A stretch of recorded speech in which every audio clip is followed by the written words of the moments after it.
பிதாவாகிய தேவனாலும் ஆண்டவராகிய இயேசு கிறிஸ்துவினாலும் உங்களுக்கு கிருபையும் சமாதானம் உண்டாவதாக. நாம் எங்கே இருக்கிறோம்? தேவன் கூப்பிடும் பொழுது நாம் எங்கே இருக்கிறோம்? கிறிஸ்து நம்மை அழைக்கும் பொழுது நாம் எங்கே இருக்கிறோம்? தேவன் நமக்கு கட்டளையிடும் பொழுது நாம் எங்கே இருக்கிறோம் என்பதை குறித்து தானே தேவனுடைய வார்த்தையிலிருந்து சிறிது நேரம் தேவனுடைய ஆலோசனை நாம் கேட்போம். ஆதியாகமம் 3ஆம் அதிகாரம் 8-12 வரைக்கும் நாம் வாசிக்கும் பொழுது, பகலின் குளிர்ச்சியான வேளையிலே தோட்டத்தில் உலாவுகிற தேவனாகிய கர்த்தருடைய சத்தத்தை அவர்கள் கேட்டார்கள். அப்பொழுது ஆதாமும் அவன் மனைவியும் தேவனாகிய கர்த்தருடைய சந்நிதிக்கு விலகி தோட்டத்தின் விருட்சங்களுக்குள்ளே ஒளிந்து கொண்டார்கள். அப்பொழுது தேவனாகிய கர்த்தர் ஆதாமை கூப்பிட்டு, நீ எங்கே இருக்கிறாய் என்றார். அதற்கு அவன், நான் தேவருடைய சத்தத்தை தோட்டத்தில் கேட்டு நான் நிர்வாணியாய் இருப்பதினால் பயந்து ஒளிந்து கொண்டேன் என்றார். அப்பொழுது அவர், நீ நிர்வாணி என்று உனக்கு அறிவித்தவன் யார்? புசிக்க வேண்டாம் என்று நான் உனக்கு விலக்கின விருட்சத்தின் கனியை புசித்தாயோ என்றார். அதற்கு ஆதாம், என்னுடனே இருக்கும்படி தேவரீர் தந்த ஸ்திரீயானவள் அவ்விருட்சத்தின் கனியை எனக்கு கொடுத்தால் நான் புசித்தேன் என்றார். அப்பொழுது தேவனாகிய கர்த்தர் ஸ்திரீயை நோக்கி, நீ இப்படி செய்தது என்ன என்றார். ஸ்திரீயானவள், சர்ப்பம் என்னை வஞ்சித்தது, நான் புசித்தேன் என்றார். பிரியமானவர்களே, இந்த கால வேளையில் கூட தேவன் கூட என்ன பண்ணுறாருன்னா, நிறைய சூழ்நிலையில் நீ எங்கே இருக்கிறாய், எங்கே இருக்கிறாய் என்கிறதான கேள்வியை தேவன் கேட்கும் பொழுது நாம் தேவனுக்கு கீழ்ப்படிந்தால் தேவன் பிரியப்படுகிறதான பதிலை நம்மளை சொல்ல முடியும். ஒருவேளை சபை கூடி வரும் நாளிலே தேவன் உங்களுக்கு கேட்கிறார், நீ எங்கே இருக்கிறாய், எங்கே இருக்கிறான்னு கேட்கும் பொழுது, தேவனே இதோ நான் சபையில் இருக்கிறேன், தேவனே இதோ உம்மை நான் துதித்து கொண்டு இருக்கிறேன், தேவனே உம்முடைய வார்த்தையை நான் கேட்டுக்கொண்டு இருக்கிறேன் என்று சொல்லி தைரியமாய் நம்முடைய உத்தரவு என்ன பண்ணோம், தேவனுக்கு கிடைக்கும். ஆனால் இங்கே இருக்கிறாய் என்று கேட்ட பொழுது அவன் என்ன பண்ணுறான், நிர்வாணியாக இருக்கிறேன், நான் பயந்து ஒளிந்து கொண்டு இருக்கிறேன். நீ நிர்வாணின்னு உனக்கு சொன்னது யார்? பிரியமானவர்களை, இந்த கால வேளையில் கூட நல்லா புரிஞ்சுங்க, தேவனுடைய சித்தத்திற்கு நாம் கீழ்ப்படியும் பொழுது நம்ம மேலே இருக்கிறதான அந்த நிர்வாணமானது நமக்கு வெளிப்பட்டுடும். ஆனால் தேவனுடைய வார்த்தைக்கு கீழ்ப்படிது நடக்கும் பொழுது, அதாவது தேவனுடைய வார்த்தை கீழ்ப்படியாத போது நம்முடைய நிர்வாணமானது நமக்கு தெரியும்.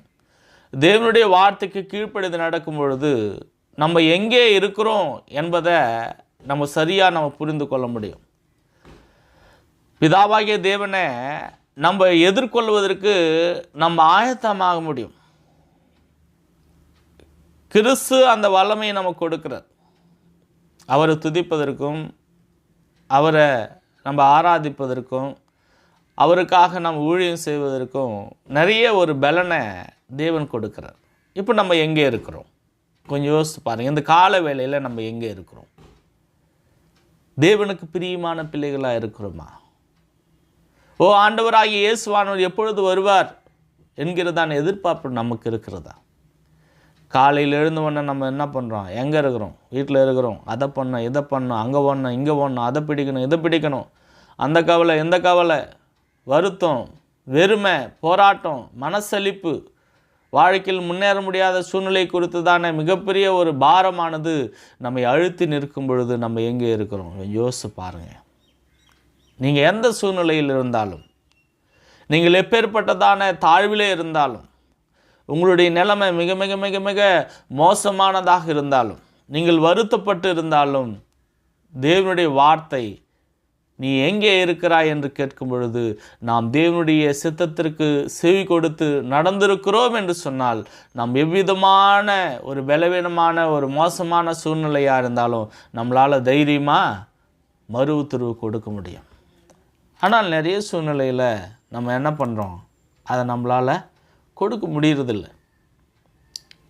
எப்போ கொடுக்க முடியாதுன்னா, நம்ம தேவனுக்கு கீழ்ப்படியாமல் சாத்தானுக்கு நம்ம கீழ்ப்படியும் பொழுது, அவனுடைய சித்தத்தை நம்ம செய்யும் பொழுது தான் நம்ம தேவனுக்கு என்ன பண்ண முடியாது, சரியான ஒரு மறு உத்தரவு, மாறாக அவரை எதிர்கொள்ள முடியாது, அவரை நம்ம பார்க்கணும்னு நினைக்க முடியாது, அவரை நம்ம துதிக்கணும்னு நினைக்க முடியாது, அவரை நம்ம தேடணும்னு நம்ம நினைக்க முடியாது. மாறாக பாவம் செய்கிறதான எல்லாருமே என்ன பண்ணோம், இருளில் தான் இருக்கணும். பாவம் செய்கிறதான எல்லா மனுஷனும், தேவனுடைய வார்த்தைக்கு கீழ்ப்படிதான எல்லா மனுஷனும் அவன் ஒளிந்து கொண்டு தான் இருக்க வேண்டும். பொதுவாக பாவம் செய்கிறவன் என்ன பண்ணான், எல்லாம் அவன் பண்ணுவான். அவனுடைய வாழ்க்கை என்ன பண்ண, வெளிச்சத்தில் வர முடியாது.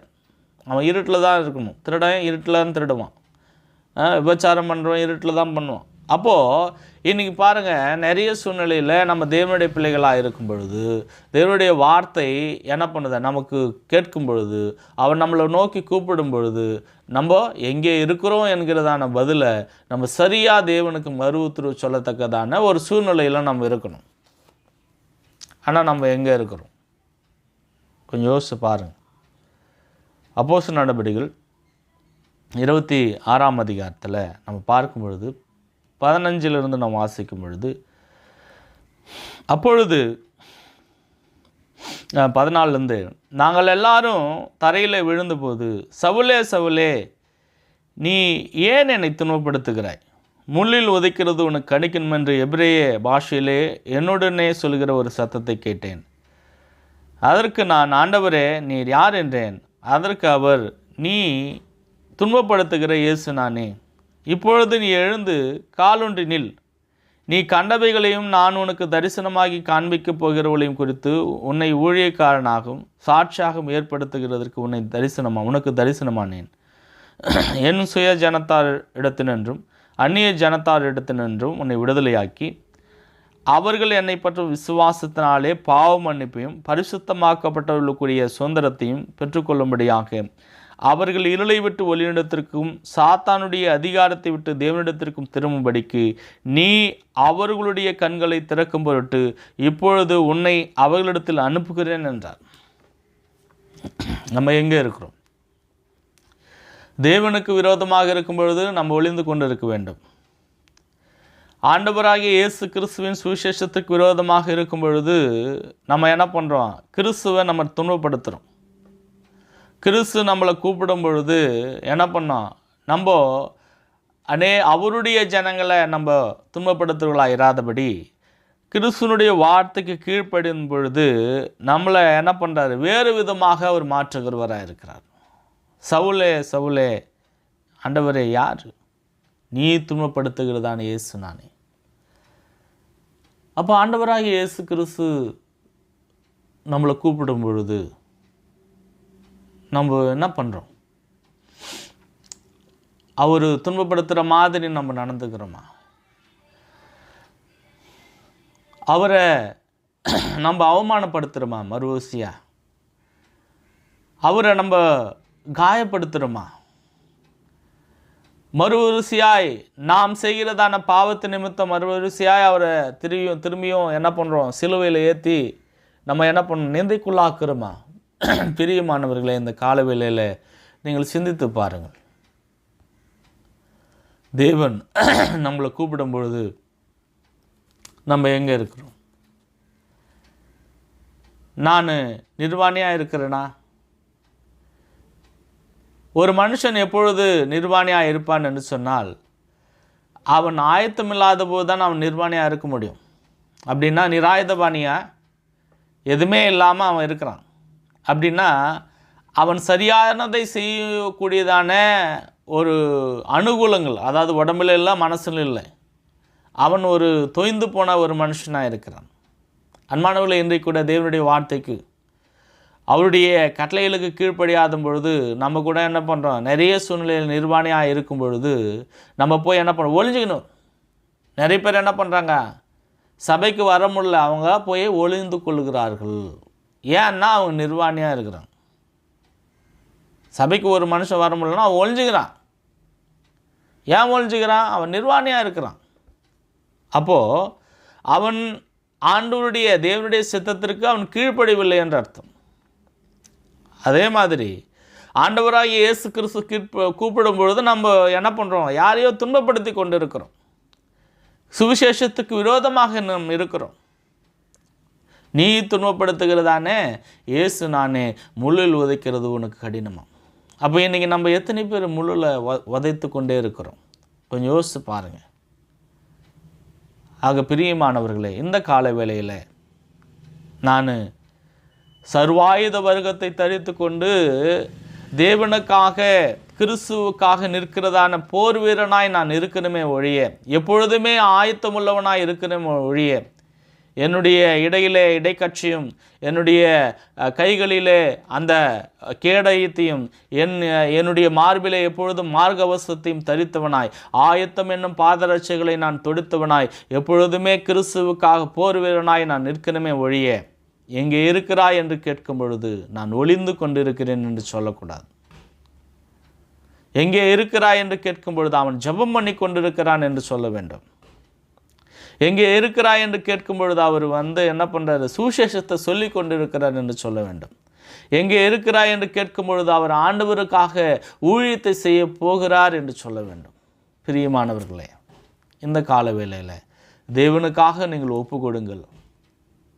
நாம் ஒளிந்து கொள்ள கோழைகள் அல்ல, நிர்வாணிகள் அல்ல, மாறாக தேவனுடைய புத்திரர்களாய், அப்பா பிதாவே என்று கூப்பிடத்தக்கதான புத்திர சுவிகாரத்தை பெற்றவர்களாக இருக்கிறோம். அதனால் நீ செய்ய வேண்டியதான கடமையை செவனே செய்யும் பொழுது தேவன் உன்னுடைய வாழ்விலே பெருத்த ஆசீர்வாதங்களை கொடுக்கிறார். தேவன் தாமே இந்த நாளை ஆசீர்வதிப்பாராக.